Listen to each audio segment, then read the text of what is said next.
dans notre cuvage, le cuvage du domaine. Il a été construit l'année dernière, donc un bâtiment bois conforme à notre démarche de façon générale d'un point de vue environnemental. Un bâtiment simple, pratique, dans lequel on se sent bien et un bel outil de vinification.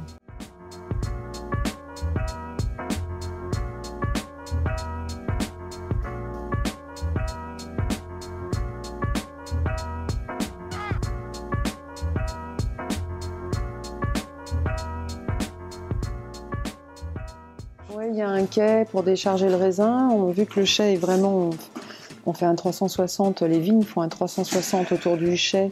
Les raisins arrivent très très vite ici. Ils ne traînent pas dans un tracteur, dans un camion, dans des bennes. Ils arrivent ici très, très rapidement, donc ça c'est bien. On a un quai pour décharger. Derrière, ils viennent ces cuves béton en grappe entière pour la plupart de nos cuvées. Voilà. Mais là, c'est vraiment l'outil de vinification.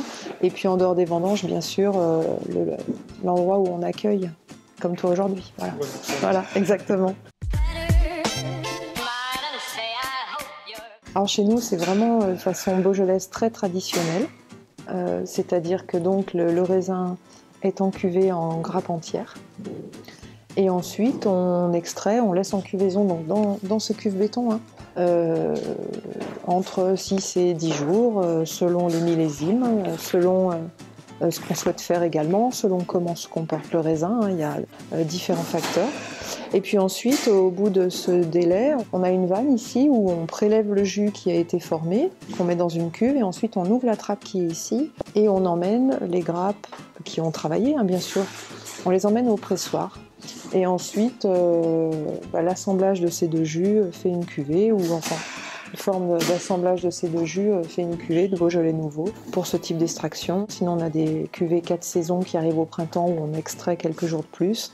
Et puis les cuvées de garde qui arrivent en début d'année d'après, où là on va extraire 12, 13, 14, parfois même encore un petit peu plus, avec un petit peu dégrappage. Donc c'est vraiment en fonction de ce qu'on souhaite faire en type de vin, on adapte la durée d'extraction et puis les grappages ou pas des grappages. Et puis bien évidemment nos cuvées aussi jouent énormément sur l'âge de nos vignes. Donc plus on va sur les cuvées de garde, plus on part sur nos vieilles vignes.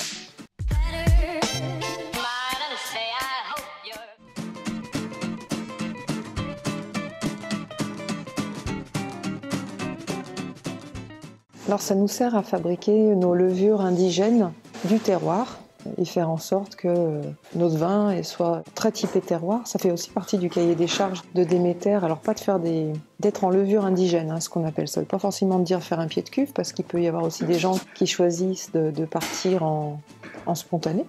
Ça c'est un choix technique. Nous on choisit de faire un pied de cuve quelques jours avant le démarrage de la récolte, et ensuite de se servir de ce pied de cuve pour ensemencer les différentes cuves de Beaujolais, du Beaujolais nouveau jusqu'aux cuvées de garde.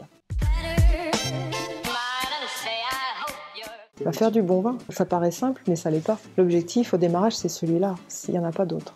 Et puis ensuite, en fonction de l'année, du millésime, on adapte notre façon de travailler, on travaille sur du vivant. On ne peut pas avoir un objectif tout fait au démarrage. Enfin, nous, on veut faire du bon vin, en respectant le cahier des charges Déméter. Voilà. Et ensuite, en fonction de comment se comportent nos fruits, comment se comportent nos jus, on adapte nos vinifications. Tous les jus, tous les jours, au démarrage, oui. Et puis après, ça s'espace dans le temps. Mais oui, il faut déguster, analyser. On parlait du labo tout à l'heure, donc on a un mustimètre où on va analyser. Et puis nous, on travaille sur des vins avec le moins de SO2 possible. On a pris l'assistance d'un laboratoire qui soit vient chercher les échantillons ici, soit on lui les emmène, mais on n'analyse pas toutes les cuves tous les jours, mais en tous les cas, on envoie des analyses de cuves tous les jours, au moins sur les 2-3 premières semaines, pour surveiller un tas de choses. Donc il y a aussi une partie suivi laboratoire qui est très très conséquente pendant les vinifications. Alors, là aussi, c'est vraiment des choix de vignerons qui peuvent varier légèrement selon les millésimes. En tout cas, pour cette année, pour le Beaujolais nouveau, nous on a opté pour une filtration sur Kessel-Lure, donc sur une terre un petit peu. Là cette année, on a une terre un petit peu blanche, un peu fine, pour avoir une jolie brillance du vin, tout en préservant un maximum les arômes, en gardant un maximum le côté aromatique. Nous, généralement, c'est ce qu'on fait pour le rouge. Ça dépend du millésime. Des millésimes comme 2015, mon père a fait des cuvées complètement nature. L'année de sécheresse, des beaux tanins, des raisins qui se tenaient, qui étaient magnifiques. Voilà, bon. Nous, généralement, la politique, c'est le moins on en met, le mieux on se porte, sachant qu'on a un cahier des charges d'émetteurs de toute façon à respecter, et que nous, on souhaite être en dessous. Voilà. 2017, on en a mis uniquement un tout petit peu à la mise en bouteille. 2018, du fait de la chaleur de la vendange et puis une vendange qui avait souffert de la sécheresse, qui était quand même assez stressée. On a dû en mettre un petit peu avant pour préserver un milieu bactérien sain, stable. Donc cette année, en 2018, clairement, l'objectif étant de faire du vin et du bon vin, on en a mis des doses homéopathiques, mais un tout petit peu pendant les vinifications.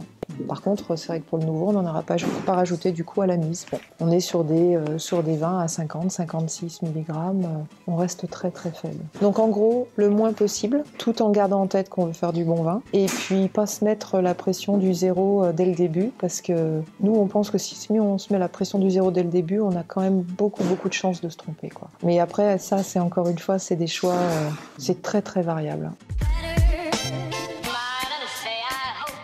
Dégustation de notre Beaujolais Nouveau 2018. Première cuvée du millésime, alors très difficile à voir à la caméra, mais une très très belle robe, sombre, soutenue, une belle couleur. Un nez fruité, avec beaucoup de fraîcheur. Un Beaujolais Nouveau gorgé de soleil, clairement. Très riche, très, très chaud. Une attaque un petit peu vive en bouche.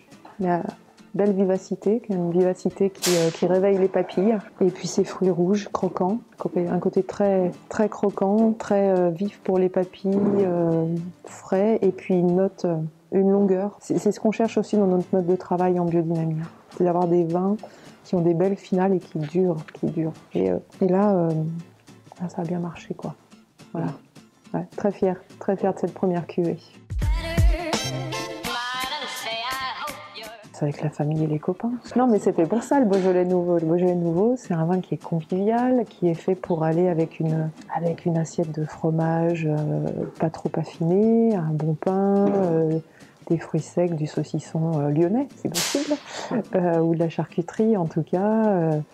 Et puis, voilà, un moment où on se sent bien avec des gens qu'on apprécie et on se fait plaisir avec le premier vin du millésime. C'est ça, hein, l'origine du Beaujolais Nouveau, c'est les restaurateurs lyonnais qui venaient chercher le premier vin du millésime pour faire plaisir à leurs clients. Donc je pense que c'est très très important de garder cet esprit de convivialité, tout en ayant un vin de qualité avec un très joli fruit, une belle gourmandise et voilà, et du caractère, quoi. Un vrai vin. Mais oui, du contexte du Beaujolais Nouveau, ça doit rester simple, convivial et un moment festif et qualitatif. En tout cas, c'est comme ça qu'on l'envisage et c'est comme ça que nous allons le déguster. Voilà.